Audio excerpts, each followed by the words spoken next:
Music is something that is very special to me.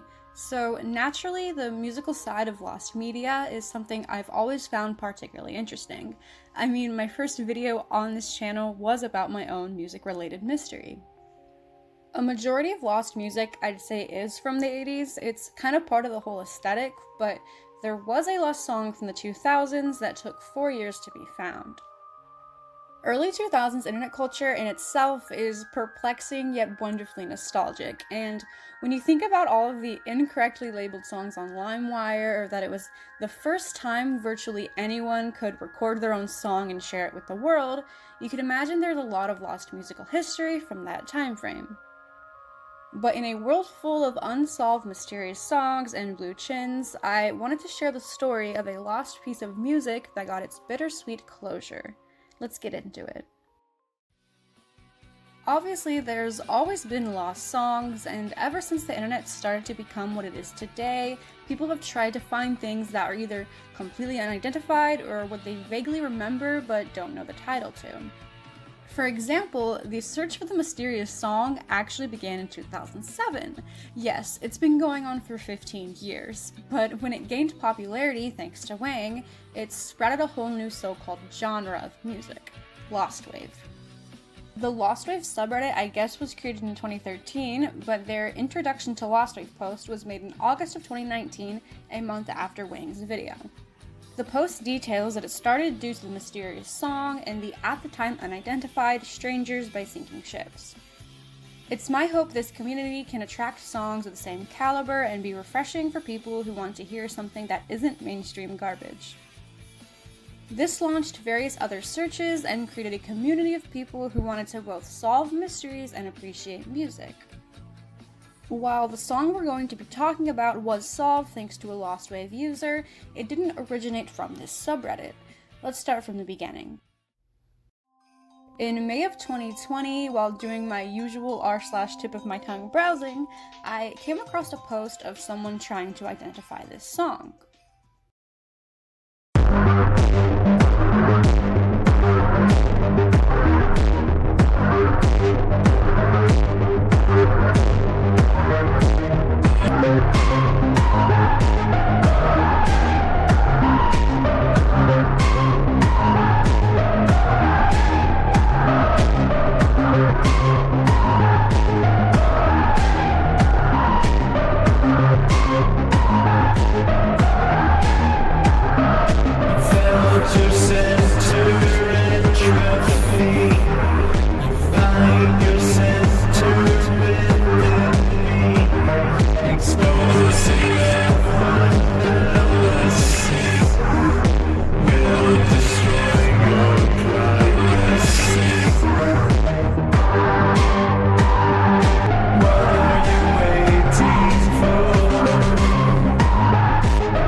The video linked was posted in 2016 with the title being Unknown Song Number 1. Been at this for months now. The common consensus is that it's some obscure Cell Dweller release, but I have no idea how to contact the guy. There were only 15 comments, so the post hadn't gained much attention. I found this surprising because I personally was really drawn to it and figured other people would feel the same, but sometimes a post can just slip under the radar. User Behemoth Black Hole disagreed with the obscure Cell Dweller release, saying, "I don't think it is Cell Dweller/Clayton. It doesn't sound like him at all. Of course, there's a chance it could be another person singing, but it sounds a bit like the guy from The Soft Moon. I hope it helps." However, No Seacrest disagreed with this sentiment because they seem too new since they formed in 2010 and they're more post-punkish. They think it's a full-fledged EBM/electro-industrial song, not any kind of rock because there's no guitars used in it, which is actually a problem for Cell Dweller since he's more industrial metal/rock than EBM. Ruth Yes, the OP, commented in response, "It definitely isn't Soft Moon from what I've heard. Also, that's a good point on the fact that there isn't any guitars in the song. What makes it hard for me is the fact you can't exactly pinpoint a good time frame this would have been released. I agree. Personally, I'd say early mid-2000s based on sound, but we'd have to find out more about around what time OP's friend uploaded the original video with the song. Also, if it's on Discogs at all, it would be labeled as just pop or electronic instead of stuff like EBM, electro, industrial, which would make it harder to find. Take any lead you can get though, and maybe try r/EBM. OP went to make several posts on different subreddits, but none led to the answer. So onto the YouTube video. The Tip of My Tongue post intrigued me, so I listened to the song. Like I said before, I was drawn to it. It felt almost haunting to me, but in the pleasant kind of way. If you've experienced a similar feeling, I'm sure you know what I'm talking about. It also had a sense of nostalgia to it, since in my opinion it definitely has that 2000s vibe to it. I enjoy this type of music regardless, so adding the mystery aspect to it made it even better for me. The description is simply, can't find the name of it with no other details. When asked where they got the audio from, Ravage656 stated a friend's YouTube video, but that they closed their account a really long time ago and never heard from them again. The only extra information they had for us was that it had to have been made no later than 2010, since that was when their friend's video was posted. They also specified it was a Pokemon Wi-Fi battle video. Ruth, who was also the Tip of My Tongue user, commented how it had been driving them insane and had spent so long looking for it. Shrek's Bootyhole asked, why would you want to find this? After a while of hardly any promising leads, Nono Seacrest finally came across something. They found this page where someone had wrote the quote, "What are you waiting for? Darkness to rise again," which is pretty much the most clear lyric in the song. Ruth thought it was most likely a coincidence, but I don't feel it is all that common of a quote, and I think this person was in fact referring to our lost song. Someone claimed they found the lyrics posted on Twitter in 2012 as well, but I couldn't actually find the tweet at first. It's a bit Mesh and Nine Inch Nails inspired. It's fierce. I love it. This song gives me a very slight sickening feeling, like there's something disturbing about the song itself. If only I knew where it was from. The only thing I find disturbing is how most of the lyrics are inaudible. I don't care how dumb it is, making lost media sound scary when we all know damn well it isn't, honestly is kind of fun. It was given the placeholder title of Sanctity in the Lostwave subreddit and acquired its own channel in the Mysterious Song Discord. Members were trying to find the friend who posted the original Pokemon video, but Ravage656 didn't even remember their name and also declined an invitation to join the Discord. The Unknown Song #1 video was already 4 years old at this point, and I think they had kinda lost interest in it, which I can't really blame them for. But this was not going to stop people from searching for Sanctity. They were going to dive deep until this mystery was solved. It seemed most people enjoyed the song and had that same sort of indescribable feelings when listening to it. Here, someone calls it oddly familiar.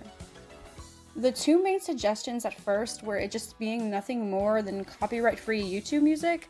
This would not only make it significantly harder to find, but would sadly mean there might not be any other work from the artist. And then the other suggestion of Celldweller, The Soft Moon, or any other similar sounding artist on Discogs, but none could be proven. Finding the nameless person who posted the original Pokemon video that the song was featured in, that was now deleted, was going to be a daunting, near impossible task.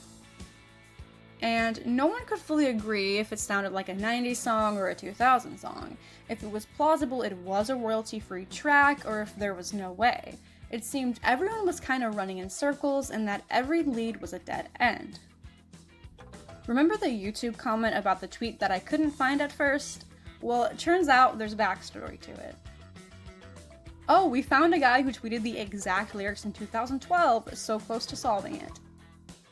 Then he proceeds to block everyone who even likes the tweet. I'd honestly get it if he was getting spammed with messages, but getting blocked for liking the tweet, I can assume that is why no one linked the Twitter account in those YouTube comments. Attempting to find other mentions of the lyrics online also led us nowhere. But despite the seemingly hopeless leads, no one was going to give up just yet. On August 13th, 2020, someone even said that despite the current odds of the situation, I feel like Sanctity is going to be solved soon. And just 4 days later, someone found a couple more interesting 2012 tweets from Mr. Block Guy, who I will not be mentioning his actual username, but we can just call him Chris. I am a sanctity that you know, or I will forge one to control. I love green audio too much. Wait, could it be? They released an album in 2010, so the date checks out. Obviously, they had to find some way to reach out to this green audio band. Someone was able to hunt down an account on Facebook and contact them to confirm. Now, we just had to wait. No, I don't know, but it's really cool. Of course, back to square one. But on August 21st, user ConservativeC made an extremely detailed post going through the entire timeline of what we'd known so far about this Lost Sanctity song. Nothing really came of the post at first besides talking about Chris the Block Guy, what year it sounded like it was from, or a similar band, the usual. Then on August 23rd, exactly 10 days after this, user Dewey the Seamole found it. It's Paragon by Nukemout. Newgrounds, original upload by the artist from 2009, can be downloaded there. Artist SoundCloud upload, YouTube, upload by another user. And there it was, solved. Now, how did they find it? I just typed "waiting for darkness to rise again" into Yandex, which led me to a profile page of a Newgrounds user who commented that part of the lyrics on the song page.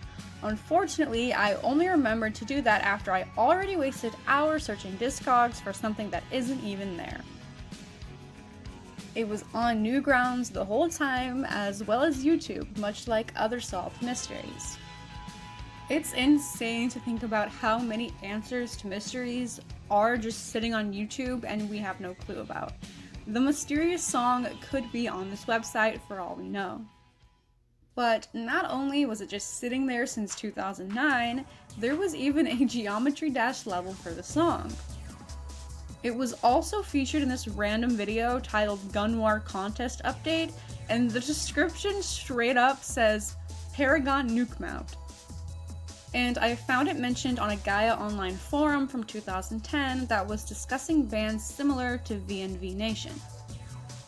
I would never have expected that we would find a song on Newgrounds of all places. We were lucky. I thought it might have been on MySpace, and MySpace lost most of its music last year. Everything uploaded between 2003 and 2015, and people only managed to archive around 490,000 songs out of several millions. And it's funny because throughout the search, it was right in front of us.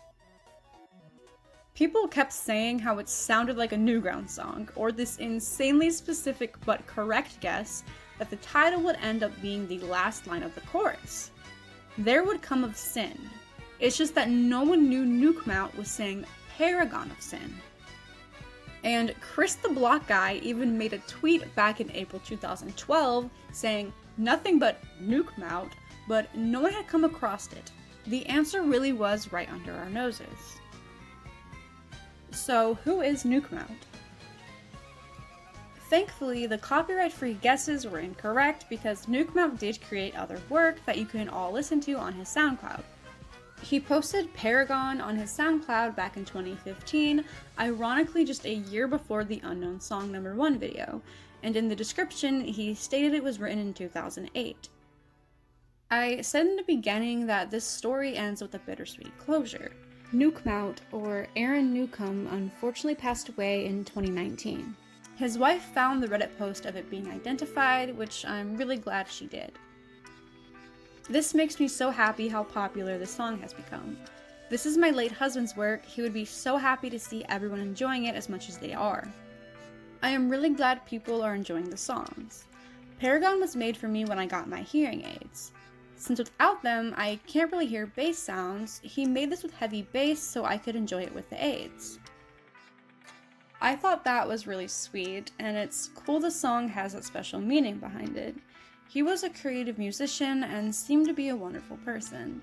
His memorial says he was an amazing bass guitarist and arguably the best Tetris Attack player to ever pick up a controller, that he never stopped fighting the cancer he had and gave it hell until the very end. I hope he rests in peace. I'm just grateful the song was found so his loved ones have another piece to keep his memory alive and so his musical talent can be appreciated. Because there is so much creativity in the world, and it makes me really happy when I see someone's creative abilities being appreciated or when they can express it in general. That's one good thing about the internet, as it's given a place for people, myself included, to share their creativity with the world in an easier way than ever before. I've said in another video that David Firth is pretty much who inspired me to do something with my creativity. I've loved all his work since I was in middle school, and he got his start on Newgrounds too, when Salad Fingers hit the front page.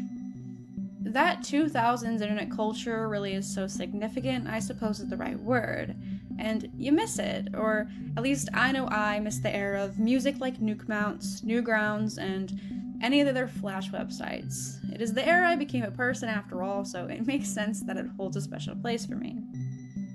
This whole search was a trip of nostalgia from 2010 YouTube to a return to Newgrounds. I couldn't have said it better. I hope you all enjoyed this video. I wanted to share the history of this song. I hadn't seen it mentioned much past its original finding, and I thought the song and the artist both genuinely deserved it. I love music, but I hadn't talked about it as much as other things, so I thought this was a really great way to. We can only hope other artists who created music that is now lost or unidentified can be found and recognized, because creativity deserves nothing less than to be appreciated, and I am very grateful Nukemouts was. Thank you.